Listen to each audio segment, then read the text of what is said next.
Good morning. This is Eric Brotman, the CEO of BFG Financial Advisors in Lutherville, Maryland. And welcome to the Lifecycle of Real Estate Investing Strategies for Success. I have an extraordinary co-presenter. In fact, I'm her co-presenter today. Meredith Mears is with us. I'm going to let her introduce herself because I would not do her justice. Mer, welcome to this webinar. I'm so excited to be presenting with you. Thanks, Eric. That's quite an introduction. I'll keep it brief. I do a lot of things in commercial real estate, but I'll just give a brief overview of my background. I started out working in the public sector in economic development and did that for many years and got a taste of commercial real estate development through that role and jumped the ship in 2018 and began working in regional commercial real estate development and brokerage and consulting. And I've been very fortunate since then to do a lot of different things, but most importantly, participate in sales of up to $24 million. I can't say thank you enough to my clients that have put their trust in me and worked with me along the way. So that's a little bit about me. I could go on, but we have a limited time, so I'll toss it We back to you. do. We do. And what I can say is as a financial advisor now for 32 years, which is dating myself, I realize, but as a financial advisor for 32 years, we have lots of clients who either own real estate or want to.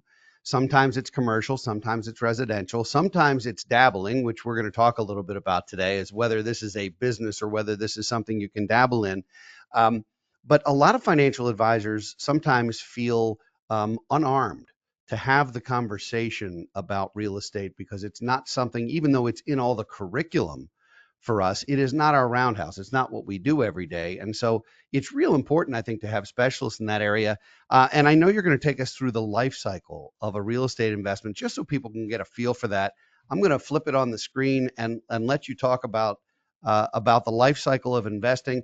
And this is really designed to be for those maybe who have a limited amount of experience in real estate or maybe who've never done it before and want to consider it. And if some of our viewers today are absolute experts in this, we'll certainly take your feedback in the chat box as well. Sarah Losi is behind the scenes today.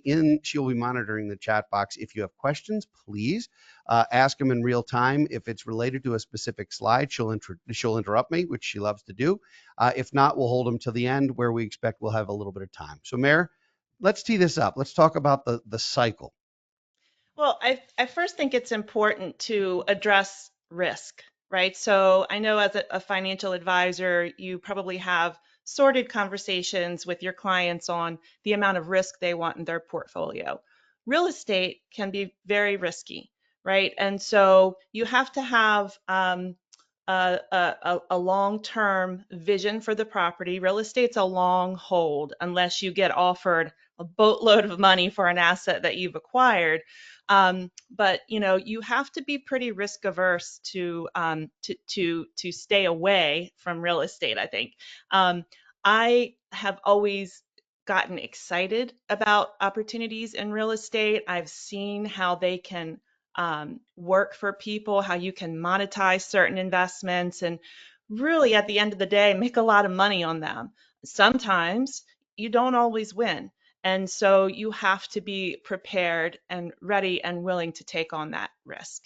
So, just very broadly, with regard to the life cycle of real estate is a long term play.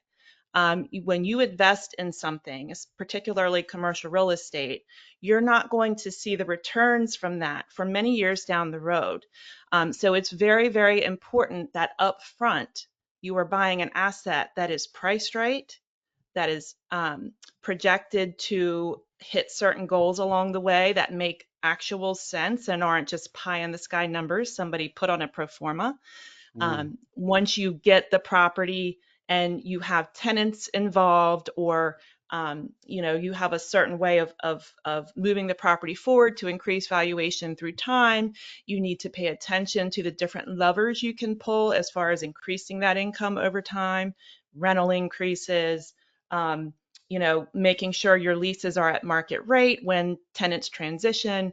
and certain things of that nature. You also want to take a look at the property taxes that are raising over time and make sure that you're kind of responding to those increases in assessments to keep those taxes down, because sometimes those assessments can be pretty off base, to put it nicely. But so as time progresses, you want to make sure you're paying attention to all of those things actively. It is not a set it and forget it. And then at a certain point, and it might be sooner than you expected, or it might be later than you expected, you may want to get rid of the asset. And that can come through a variety of channels, a sale, a transfer to someone else. Maybe one of your tenants wants to buy the property. And you want to make sure that you're working with someone who can provide a evaluation that makes sense and that will actually get you to the closing table so that you can then take those funds and do with them what you want. So let's begin with the acquisition. I mean, this is before we even get to acquiring a property. It's should you? Is this Yeah. something? It's not for everyone. You talked about the long term time frame. There's also certainly liquidity issues, like any other asset. How marketable is it? How quickly could you sell it? You don't buy real estate and then sell it on Wednesday. You can do that with a stock or a mutual fund, but you can't do that with a building or with even a partial ownership in a building. So it is something that you have to consider, and you're certainly looking for cash flow, and you're certainly looking for some tax benefits, and you're certainly looking for diversification. And there's lots of reasons to participate. But if you've never done this before, what is step one? Well, I guess step one is, do I really want to do this? And then step two is how. So, yes, those are important questions. And I will come circle back to the partnership question because that's a very, very important one. Sometimes people can go farther with partners, and sometimes it really handcuffs them. But the first question is, how risk averse am I? Can I tolerate this? Can I tolerate the challenges that will come up inevitably? And then the next step is simple: education. You have got to self-educate. And whether that's through attaching yourself to mentorship, formal mentorship, informal mentorship, reading. There are tons of books out there on real estate and how to monetize real estate and structures for how to partner with people and receive funds through cash flow. You have to educate yourself. You have to put yourself in front of the same people that are working the deals and that are able to discuss all the things that happen in real estate transactions and in owning real estate. And commercial real estate advisors can do that for you. If you're seeking a property, they can talk to you about all the things that you should be looking for. If you're looking to dispose of a property, they can talk to you about valuation and how that's comprised. And, sometimes people want a number up here and the market's saying here, and they can explain why and maybe why now is not the right time to sell. So it's just basically you have to start with self-motivation to educate yourself and then follow that path. So there's a lot of different ways to invest in real estate. You can invest directly, where you buy a building and you become a landlord and you find tenants, or you buy a building and you self-occupy, where it's a tenant occupied, which there's pros and cons to.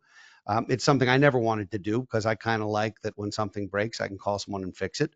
But by that same token, I own my own home, so wouldn't that also apply to my home? So that's it's a there's not continuity in that. It doesn't make sense. However, there's lots of ways to buy real estate as part of a portfolio. You can buy them in real estate trusts. You can buy them in real estate partnerships. You mentioned partnerships. There's lots of different ways to do that. You can do it pooled with 50 or 100 or 150 investors you don't know. You could also do it with 4 people you do know. And so, one of the challenges is figuring out not only how you want to structure this, but but how much, not only risk, but how much involvement you want. You know, Absolutely. Yeah. I don't want to be a You landlord for anybody, but I do want to own real estate as an asset class. Yeah, and I can speak as someone who has owned directly and been my own property manager, while I'm trying to do 10 other things with my clients that I work to serve. And also as someone who has become a limited partner investor in a larger piece of real estate with about 10 other people. I've also had individual partnerships with two or three other people. And there's a ton of different ways to do it. um, it comes back to the education. Okay, so when you're buying an asset, or when you might want to own or occupy an asset, and either you have tenants or you don't, it is kind of a business. There are things that Oh, happen at a property that need to be addressed. It's snowing outside. You need someone to clear the parking lots. Who's going to make the call and manage that process? Who's going to pay the bill? As far as your administrative staff, or do you have that outsourced? So property managers really come into play, and they're not as expensive as you may think. A lot of times they're charging between 5 to 7% of the gross income on the asset a year. It's, if you're pulling in $80,000 a year in gross rents, that's not much at the end of the day, and it's well worth its weight. It took me a long time to make that jump myself, because I didn't want to spend the money on it. I'm mm. a business owner. I'm trying to make sure that my bottom line is where it needs to be. But I'll tell you what, once I did, I never looked back. It made my life so much better. And I can I appreciate don't that. regret it, Yeah. and I'll recommend it to anybody. Yeah, I think being a property manager, and this is true whether it's commercial or residential. A lot of people think, oh, residential, I've got this home, I'm just going to rent it out and buy another one, and they don't realize that that means when the toilet breaks, they're getting a phone call unless they have a property manager.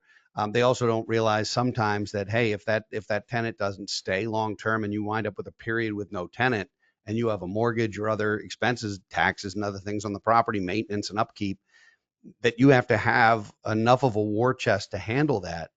So what we normally tell clients is don't dabble, don't own one property. Decide you're going to do this as a meaningful part of your financial life, whether it's your business life because you want to manage it, or whether it's just your financial portfolio. If you own 10 properties and you have one lousy tenant, you can generally survive that. If you own one property and have a lousy tenant, or have something go wrong with the building, you have a serious problem. So I don't think real estate is something people should dabble in. I think they should decide, unless they're going to use a portfolio, a fund or something where they want some exposure, which there's pros and cons. But if you're going to actually do this, I think you have to decide that this is a business you want to be in, either actively or passively. Yes?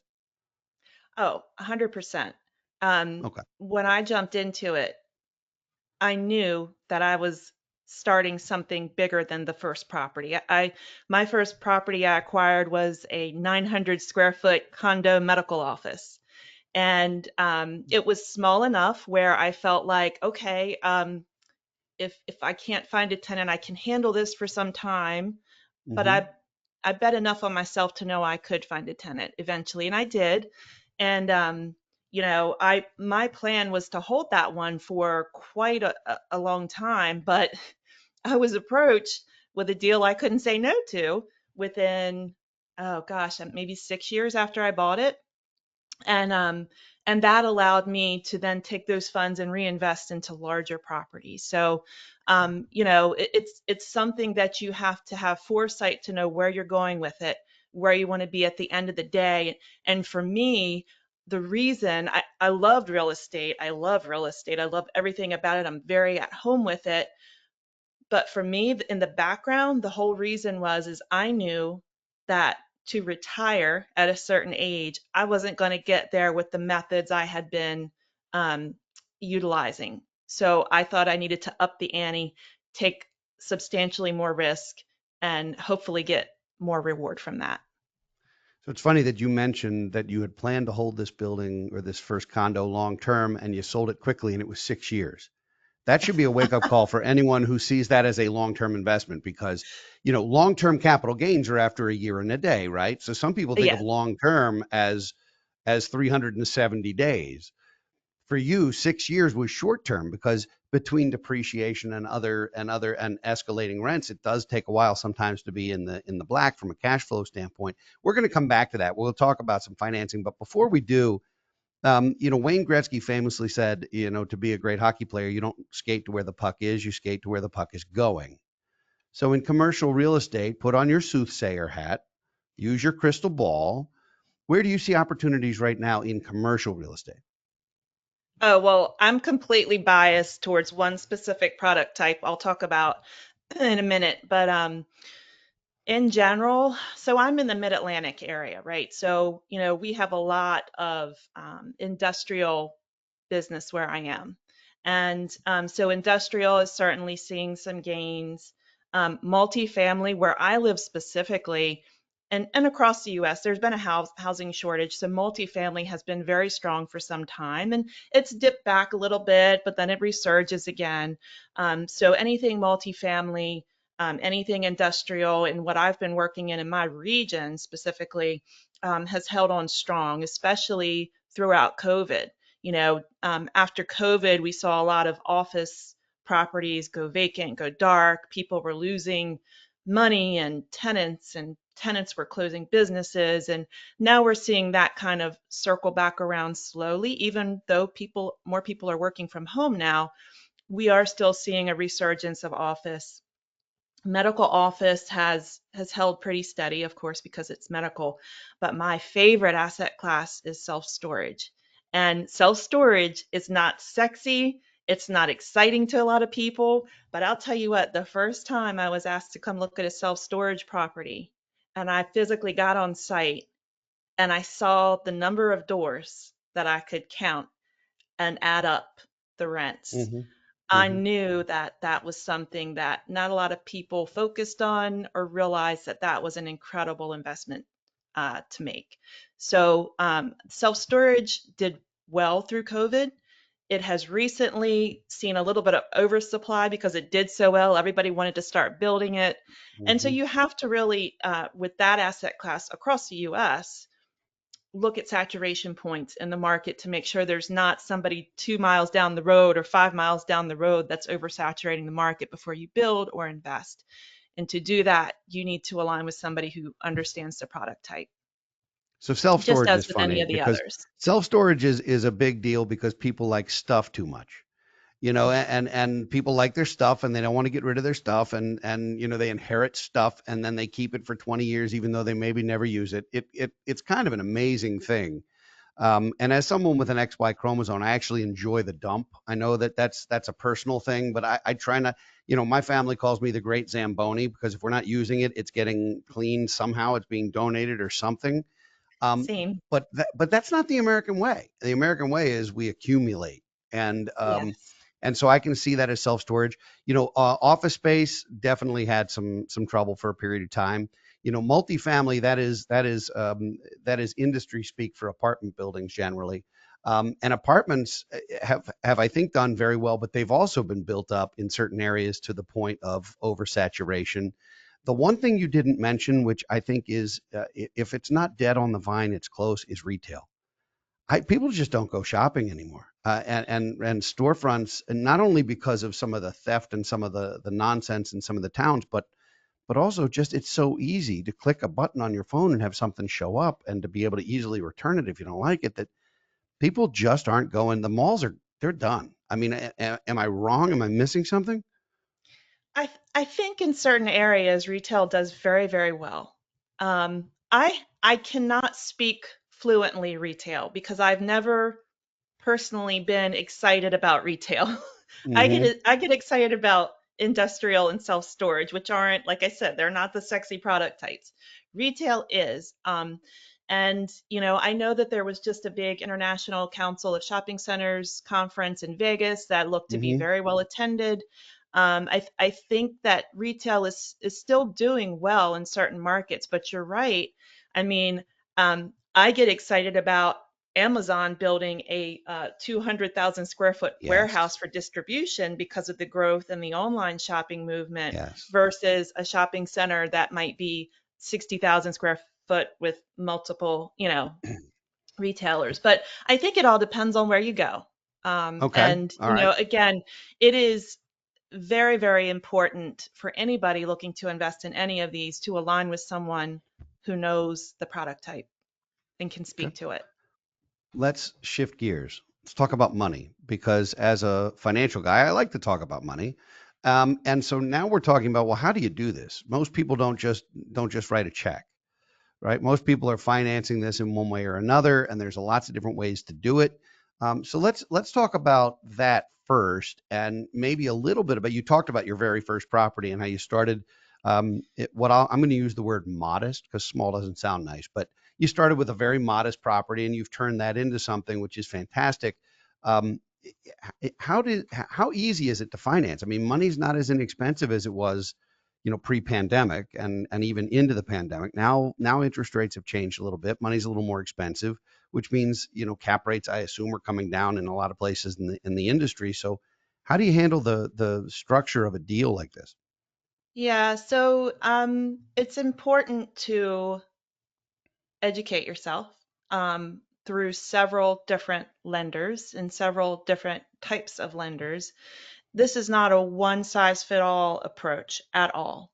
So, if you're a first time investor, you might be looking at an SBA loan. And an SBA loan, it's a small business administration funds that banks will administer, and typically they require a lower uh, uh, money in, right? So if you're buying a commercial real estate asset, you're typically going to be asked to have 20% of the gross sale price up front to close the Mhm. loan. SBA loans will require 10. Okay. Some banks will require 10 depending on the appraisal and the price that you're paying. Um, there are also different types of funding mechanisms, like you can go through life insurance companies sometimes to fund commercial real estate, who have less stringent uh, uh, requirements to actually do the loan.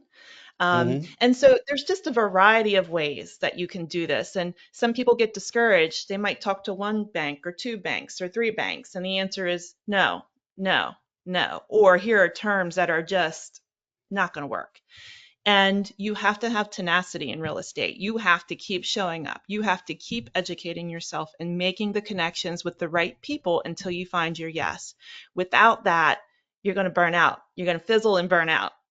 Um, Okay. so yeah, so it's a process, and aligning yourself with the right people is the most important. I think we've all heard horror stories because failure makes for good news. It makes for good television. It makes for good clickbait to hear of the disasters. But there are also plenty of success stories in real estate. So rather than talking about all the things that can go wrong, which wouldn't be a whole lot of fun for everybody, let's talk about some of the things that can, but are absolutely not guaranteed to go right. What does success look like as a solo real estate investor? For me, again, knowing the end game. So when I started, I knew at the end of the day, when I retire, I want to have comfort and peace of mind in the assets that I have and the cash flow they're spinning off for me, or if I want to sell one or two or all of them, that I can live out my retirement comfortably, the way that I'm used to living. And that bottom line is what I hold tight to. And so some of the successes that I've seen are, and we've talked about this briefly, and I know that financial advisors would never advise this, but I'm going to tell you how I started and the success that I'm seeing as a Oh, part of this question. I'm scared to death. All right, go ahead. I'm I ready. don't I'm braced. recommend this. I do Oh not recommend no. what I'm going to say to anybody, but I'm going to be very honest about how I got started. Okay. Give you an idea of anybody can do this. So, my background, I did not come from deep pockets, far from it. Hmm. But I had this vision, and I knew that I was going to bet on me to get there. And so I worked many, many years in the public sector, and I saved up in the form of a retirement account. And when I found the first one, that 900 square foot unit, I know I where you're wanted it going with so this. badly, I Oh, liquidated. for my Oh, down payment. okay. I jumped Okay. and I was so ecstatic. And for me, it worked. That is not always the case, but I No, this had is now an great, intervention. yeah, I had great mentors. But that's the one Okay. I also sold Okay. for more money than what a lot of people would pay for it, which allowed me to grow some more. But Okay. you have to you have to find those funds somewhere. Yes, Um, entirely. so I'll stop here because I know you have something to say about that. Well, I've got a couple things. You've given me a lot of fodder here, which I'm very excited about. First of all, I'm excited that you're going to be on our podcast, Don't Retire, Graduate, later this year, because you keep talking about retiring, and I'm going to talk you out of that anyway, because retirement's bad for you. Financial independence is good, and daytime TV and shuffleboard is not good. So don't ever Yeah. retire. Graduate to the next level, and yada yada. All right, we'll get there. Um, in terms of using funds or having funds set aside, I tend to think it's good for, and we advise clients a lot of times to build up collateral in lots of places so that you have lots of different pockets to go to for money. Some of that is non-qualified money where there's capital gains treatment. Some of that means having assets that can be leveraged. So your home, you can use home equity to do that. Your mutual fund or stock portfolio, you might be able to get a securities-backed line. I'm not suggesting a margin loan to invest more, but I am suggesting a securities-backed line gets you access without having to make a capital transaction. Insurance-backed lines of credit. I mean, I look at life insurance, and you mentioned it earlier, but I look at life insurance as the perfect way to do some of your own banking. I used a life insurance policy to buy my first home, and I used it to start this company when no banks would lend to me. And so, having the right types of life insurance can be a big deal. But all in all, the probably there's the two most expensive places I can think of to get money. One is your retirement plan, particularly 401k loans are often predatory, they're brutal. And early withdrawals, if you're not 55 or 59 and a half for most folks, you get clobbered there too with taxes and penalties. So some of it's going to depend on your tax bracket. Um, so that's number one. And the other is any type of uncollateralized personal loan where you're paying 18, 20, 22% is just predatory. It's brutal. So building collateral, I do think makes sense. I know there are success stories. I know there are cash flow success stories. And because of our tax code, you're able to sort of roll one property into the other, and there's ways to exchange properties for like kind exchanges, and you can do that in life insurance, you can do it in real estate, you can do it in a few different areas. I know we're going to talk a little bit about that, but yes, you used your retirement plan. I'm glad it worked out. but, Yeah, it's but not the most of the norm. time, no, most of the time that is not the place to go for money. Just for everybody watching and listening, Meredith broke all the rules and it worked, but that's a unicorn, not necessarily a strategy. So let's talk about taxes, because that is tax management 101 is usually don't do anything that creates a 10% penalty if you can help it, unless there's very compelling evidence. But there's a lot of tax advantages in real estate investing. There are some income advantages in real estate investing, and you never have to retire because you can continue to have passive income potentially if you hire a property manager and you've built a portfolio to where it will support what I'm sure is a wild lifestyle now for you. That's just all part of this. So what are some of the tax advantages, and why is this a good way potentially to diversify from a tax standpoint? Oh wow. So where do I start? And I'll first say I'm not a tax professional, but I can speak from personal experience. Hmm. There's first depreciation. So when you buy an asset, you can depreciate it on your taxes, and that of course gives you some buffer there.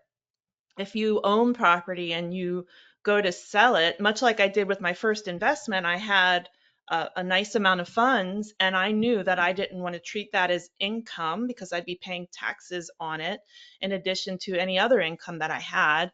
And Hmm. I was able to roll that in via 1031 exchange to Hmm. another asset where I am not taking the tax event in the same year I had a certain level of income, Hmm. which it just Every situation is different. And I always tell people, always consult with your accountant and your CPA because they can advise you to your specific tax situation.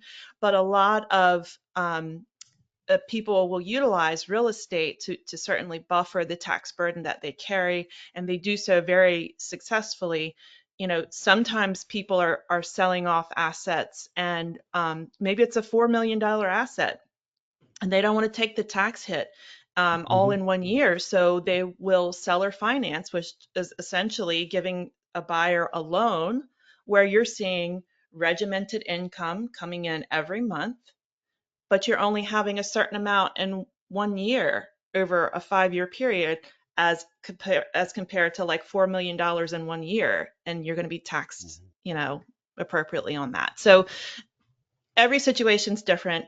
I advise you to talk to your CPA or your financial advisor on, your situation, but there are a variety of mechanisms to help buffer those taxes when you invest.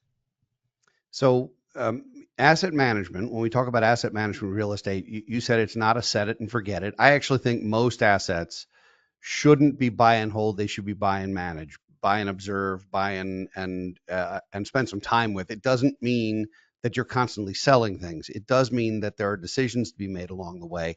You talk about value creation where you can do some tax planning. 1031 is the code. That's the Internal Revenue Code section where you'll find this, and there are a lot of very specific rules around how to do that, when you can do that. You will want an attorney to do that. I want to talk a little bit about value destruction, just because that sounds fun and it's not on the slide. But one of the things that I think about is risk management. And you talked about the risk as an investor, the appetite for risk. But I also think there's liability and other types of risk when you own assets like these.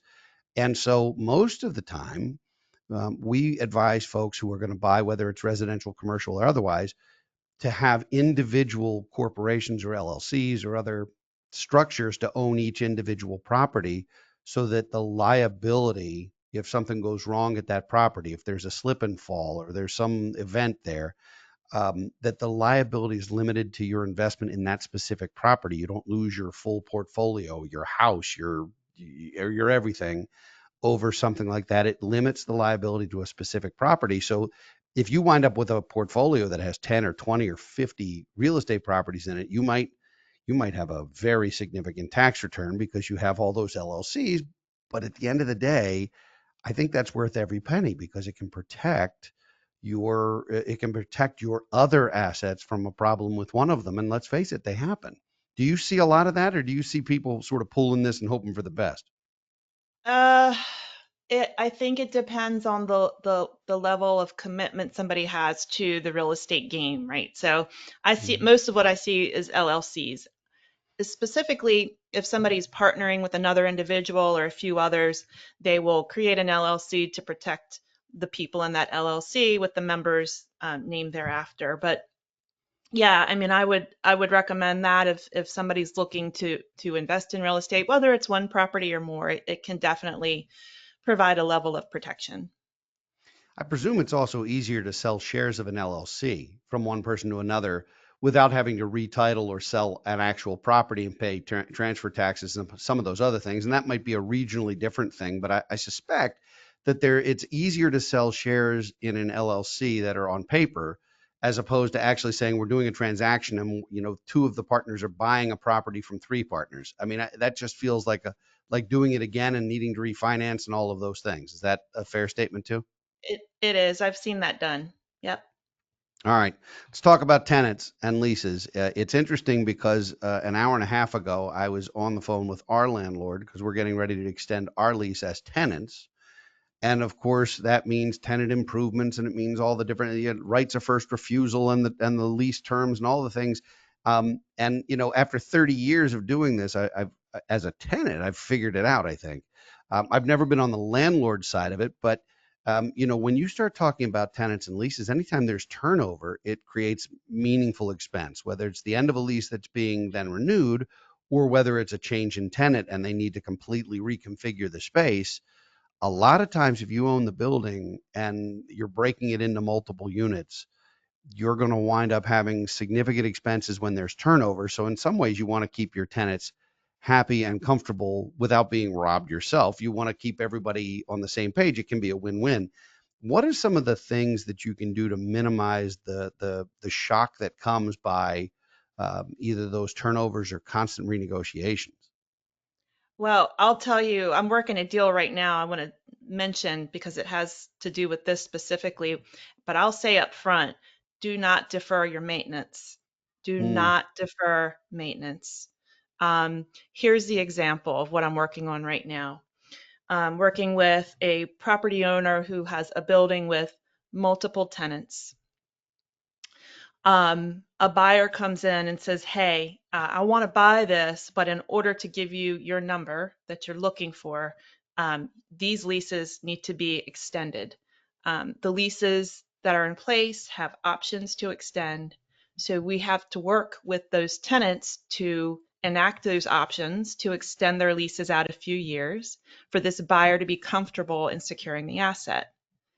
The tenants are like, "Hey, look, we're not sure we want to stay here because there's been some deferred maintenance. And by the Mm. way, if you want us to extend, here is what we need you to do." And there's a list of about 10 things.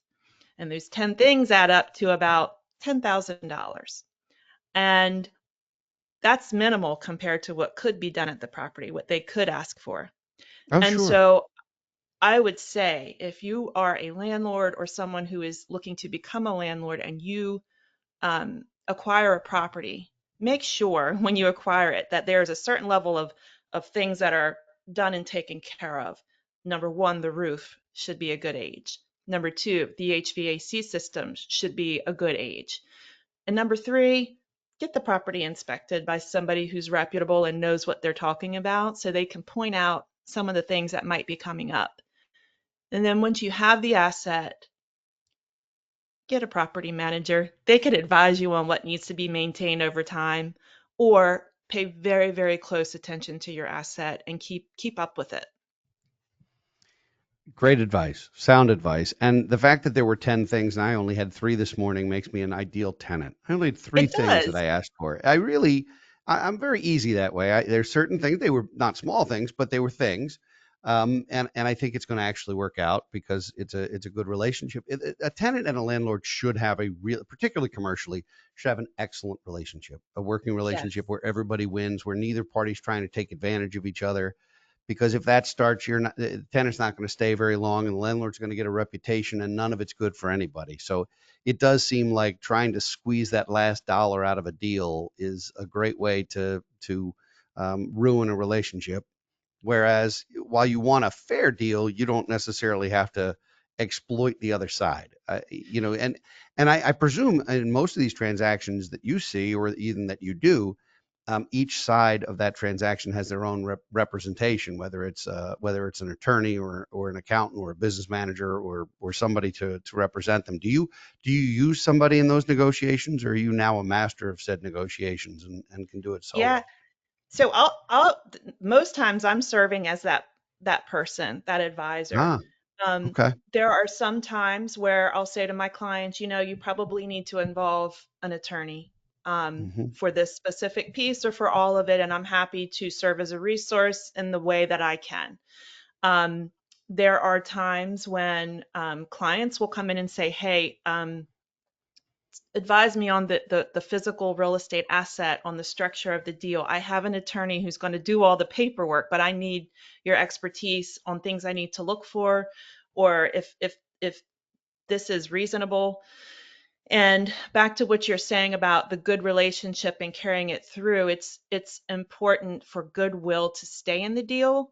So it's Hmm. very important for the folks working on the deal, working through the deal, to not go too far over the line in what they're asking for or demanding so that goodwill can stay throughout the deal and you can actually get to the goal at the end of the day. A lot of times, if there's not someone involved that is having those goodwill type conversations, it can get ugly quick. It can go Mm. south. And I think it's important to work with a group of people throughout your transaction that can hold on to that goodwill and kind of say, I think we can press here, but let's give up on this here because it's probably not at the end of the day, going to make a huge difference in the end result. Yeah, I mean, this is when you're signing a lease, that's a marriage, not a divorce. Oh Yeah, yeah. so this shouldn't be confrontational. It should be arm's length. It should be fair. It should be reasonable. This isn't a divorce where two parties are in litigation with each other and trying to squeeze each other, which can sometimes happen. But this is a little bit different. So now we've got these properties. We've got them leased up. Maybe we've got a property manager. We've built a portfolio. We've done some exchanges. We've got some tax planning that's been done. We're depreciating. We're doing all these things, and we decide I don't want to own some of this stuff anymore. Now we have a couple of different decision points, and one of them is what do we do with this business if we don't have someone who wants to run it when we're gone? You have 20 properties at some point, and maybe you have a spouse or three grown kids, and none of them want to do what you're doing, or they're not local, or you don't have somebody in mind for this. And you're going to wind up potentially leaving this real estate empire. I love the word empire when we talk about real estate, but you're leaving your real estate empire to people who don't want it. That seems like a recipe for fire sale and for a wealth destruction again. So what do we do when you want to get out of this business? Because there will eventually be a piper to pay. Yes. Yes. First of all, work with your CPA, work with your financial advisor, and then work with a commercial real estate advisor that can connect you and advise you on the different methods and routes that you have available to you. Um, that commercial real estate advisor serves to protect your interests. So there will be no fire sales, which should be the first thing that person says to you. They should come in and value your asset with regard to what it is actually worth, and they Hmm. will be the front person in getting you that value. That is their job. At the end of the day, that is what they should present to you. When you get those funds, there are a variety of ways that you can turn around and invest those to set and forget. Um, it can be in another piece of real estate through a limited partnership, like we were talking about before. If you have a Hmm. limited partnership, you are investing in a fund or with a group of people who are general partners who are executing on the asset and ensuring that cash flow and paying you out based on the amount of money that you have put in. Hmm. And you don't make any of the decisions. You don't have control to make any of the decisions because you're limited. You are just seeing that money come in, hopefully, that the asset spins off. You can also 1031 those funds into another asset that hopefully has a property manager or that hopefully has uh, mechanisms in place that buffer you from having to work the asset regularly. Um, Hmm. there are a variety, and I know that you can probably speak to some too as a financial advisor. But it Hmm. is important that you align with the right people who can take the steps to inform you and educate you on the proper way to get you the most money and then to spin off the most income based on your proceeds. What we see in estate and legacy planning that can be extremely difficult, extremely challenging, is when, let's say, whether it's a married couple or an individual, a widow or widower or what have you, or an individual investor leaves a portfolio like this to their three children. And one of their children is local and wants to run the business, and two of them want nothing to do with it. One of them wants to sell everything because they need the money. One of them would love to own it but doesn't want to be involved. And you wind up with a very sticky, difficult situation where one of the kids feels like, "Hey, I'm doing all the work, and that's not fair." And one of them says, "Well, I want you to buy out my interest because I need the money for other things. We've got other priorities. We've got four kids to educate, and we need the money for other things." And it can ruin Thanksgiving forever if there aren't some guardrails. It's honestly, Yeah, I say that it's flip, but it's also really true is, it is. we all want to leave. I hope we all want to leave our kids in a way, kids, grandkids, and heirs in a way that continues to bring the family together. And it's hard when a matriarch or patriarch of a family dies. Sometimes there's scattering. finding ways to keep people together, whether that means family limited partnerships where everybody's involved. There's other strategies that involve philanthropy too, where There are. let's say you have a $10 million real estate portfolio, and you could begin selling it, but you don't really want to pay the taxes on it. You still like managing it, but you know there's no one to manage it when you go. You could potentially donate some or all of those properties to split interest gifts, charitable remainders, or other instruments that allow for you to get a tax deduction and allow for the properties to eventually be owned by a 501c3 charity that can then sell the property and not pay taxes on the sale because they're exempt. And of course, you then say, well, wait a minute, that means I'm not leaving this to my kids. And of course, what we would say is use life insurance, do a wealth replacement trust or some other vehicle that says, your mom and dad are not leaving the three kids this real estate portfolio that they don't want or don't want to manage. They're instead going to leave a $10 million life insurance policy behind outside of the estate, outside of taxable nature. It's going to be cash. It's going to be income tax free. And oh, by the way, the properties are going to go to charity. So there's been some meaningful donation along the way when that happens. And I think you can really win this game by being generous. I think you can do really well by doing good. And Yeah. real estate's often a perfect asset for that, as long as it's saleable, as long as it's not so unique. If you're trying to sell the only mushroom farm in your county, that could be a problem. But if you're talking about an office building with 4 tenants, that's a mainstream enough asset that you can donate it. And most charities will be not only able, but delighted to take that on and to proceed to sell it and not have a capital gains tax. Are you seeing much either multi-generational or intergenerational conversation or much philanthropy around real estate portfolios and the folks that you advise? I have seen it. I think it depends on the base of the client base. So typically, I'm working with, especially in self storage, people who have built their business and their property from the ground up. They might be in their 60s, approaching 70, and they realize I don't want to sit here anymore and do this all day, every day. And my kids, they don't want to do that either. And Hmm. so those discussions typically center on, okay, well, how can I take the proceeds I get and put them into a set it and forget it type of asset? But that's, the charitable aspect is not something I'm super well versed in with regard to the clients that I've worked with, and I want to learn more about how that can happen from you. So we'll have that discussion Yeah, offline. absolutely. But I think that there's Absolutely. a lot to that because one of the reasons I got into real estate was to give back to my community. I knew that it was a method and a way to be able to do that. I have been able to do that at some level through it, but to have professional advice on how that can work in a grandiose way, um, Hmm. maybe at the end of somebody's real estate life cycle, is something I think we could all benefit from.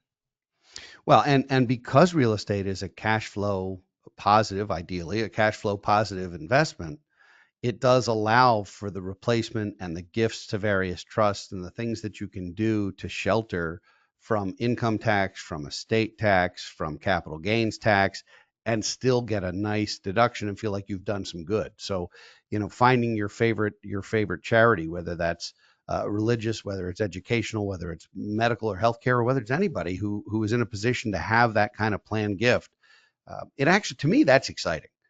To me, that creates the greatest win-win-win of all, where the Yeah, kids wind up with a meaningful inheritance that's also liquid enough and protected from creditors and predators. yeah, And there's yeah, plenty, whether it's the yeah, person you're married to or used to be, or yep. whether it's the person who's going to be knocking on your door as soon as you're in the papers for inheriting something, or all the things, all the horror stories. Business So you can partners. Yeah, I just had to all add that one. predators and creditors. There Yes, will be there are ways to protect your kids from themselves. There are ways to protect your kids from their spouses or their spouses' families or etc. They're ways to get money to grandchildren in a favorable way without them having to take on responsibilities they're not ready for. And when you start doing sophisticated planning, I don't profess to be a real estate expert. I'm not a real estate expert, but I do understand estate planning, and I do understand philanthropy, and I do understand donor intent and legacy and family dynamics and some of the behavioral finance that comes with that. And that for me is the fun part. For me, Yeah. it's not about which, but you might love that. Like, oh, wait, look at the curb appeal. I don't care. I mean, you're like, oh, this building's great. Look at what they've chosen for the facade. I don't care. All I know is that the fun part for me is seeing this bring families together rather than sort of break them apart. And that means we can partner on a couple of very cool things if you want to. Yeah, I agree. And I will just add to that, as real estate investors, sometimes our personalities are such that we're jumping and taking the risk and just, educating ourselves and trying to connect and, moving forward at lightning speed Yeah. sometimes. Um, and for us, it's so important to continually educate ourselves on the right thing. So yeah, I want to talk more. Well, we are nearing the end. Sarah, are there any questions in the chat box? I'm going to put our contact info on the screen. At least I think I am. I'm going to, there we are. Like, I see, there we go. Oh, we Okay, we look got it great all. there. Well, you do. I don't know about me. I swear, you always make me look old and like, come on, that's not fair. All right. So, any questions, Sarah, in the background that we can answer from anybody, or if you haven't put them in the box, by all means do. Or if you don't want to ask it in front of a group, email addresses are here for both myself and for Mara, and we're happy to hear from anybody who's interested. Anything, Sarah? So one of the things that was talked about early was the different types of real estate, like the commercials or the self-storage. What about things that like car washes, vending machines, other things like that that might be a bit smaller of an investment? Interesting question. You want to tackle that first? I'll give you a Yeah. first crack at that. Go for it. Y- Yeah, so car washes are very lucrative. I've had the opportunity to work on, I've had one that I've worked on, Hmm. but I learned that those things are cash cows. They're also pretty expensive to maintain.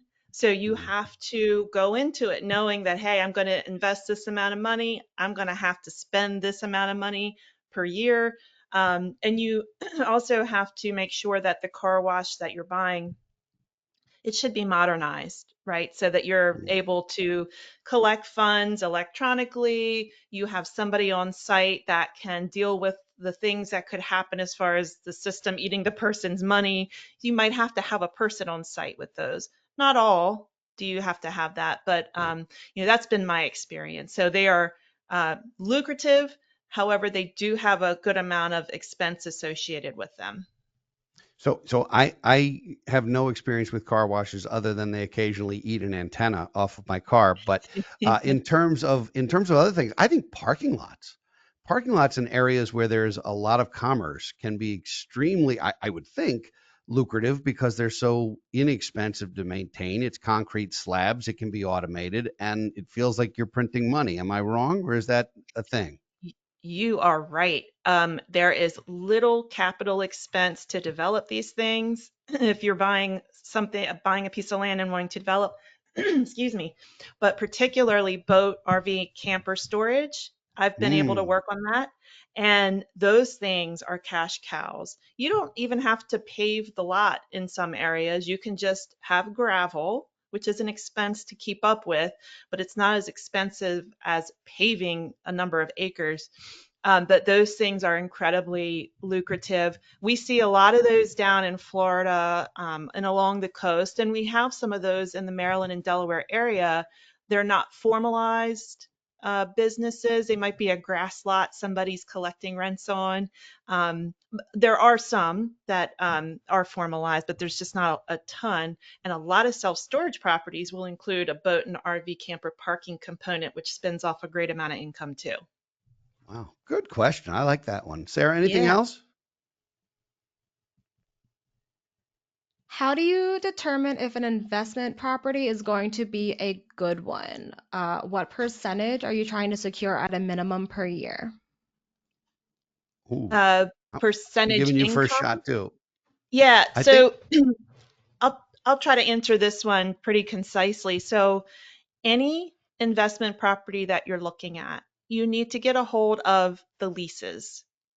You need to do your own due diligence, trust, but verify what people are telling you on the income. You add up those numbers, you get your gross lease amount, and then you look at the expenses and deduct them out. And some would say you add property management at 5% of that gross income to the amount. At the end of the day, you're going to have a net operating income number.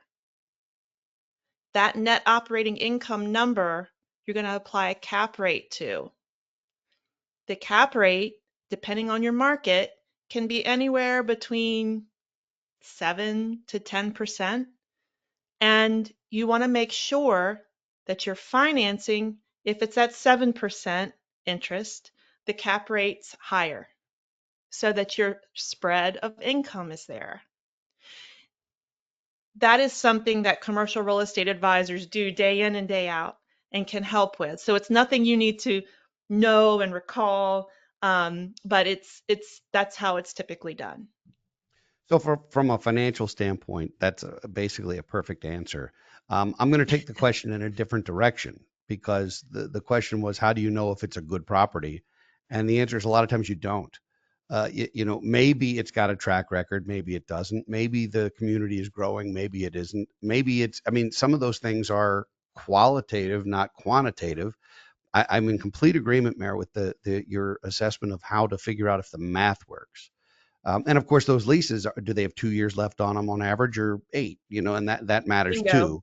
Yeah. Lots of different factors. But in terms of knowing whether a building, whether it's new construction or whether it's something existing, whether it's going to continue to be successful, some of that is also gut, I would think. It would be, how saturated is this market? Are you buying a multifamily building in an area that has 40 more going up? Because if you It do, then the past performance is no indicator of future results on that, I would think. it's heavily dependent on the asset type. If you have an office building, you're going to want to make sure that if the tenants that are in there, if they want good visibility, that you're on a main drag, you have to look for that deferred maintenance. That will tell you a lot if it's a good property or not, how much you're going to have to invest moving forward. If it's self-storage, are you working with someone who knows where your competitors are in a 1, 3, 5, 10-mile radius? You really have to align with folks that can advise you on the product type depending on the asset you're looking at. Sage advice. We are out of time for questions. I want to give you 30 seconds to do a wrap up. I'll do the same and we'll say goodbye. If your question wasn't answered or if you want to get in touch with us, please, email addresses on your screen anytime. We're delighted to take questions or to have a conversation with you. I'm speaking for Mayor when I say we both are willing to do that and wearing different hats. So closing remarks, Mayor? I just want to say thanks, Eric.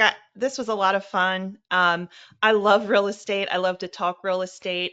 And I'm happy to take questions from anyone and connect via email. And, if you're looking for an advisor who can help you in any of the product types we talked about, the asset types, if you have general questions, maybe you're not looking for an advisor, you just have some questions that you want answered, I'm more than happy to connect and try to give those to you or connect you with someone who can. So thanks, Great Eric. I stuff. appreciate it. Oh man, and thank you for this. I mean, your knowledge, your experience, it's priceless, and you're fun to work with. So, I would say the same thing. If you're looking at your financials in a way that maybe you want a second opinion or you want to take a 50,000-foot view of that, that's what we do. We would love to be involved.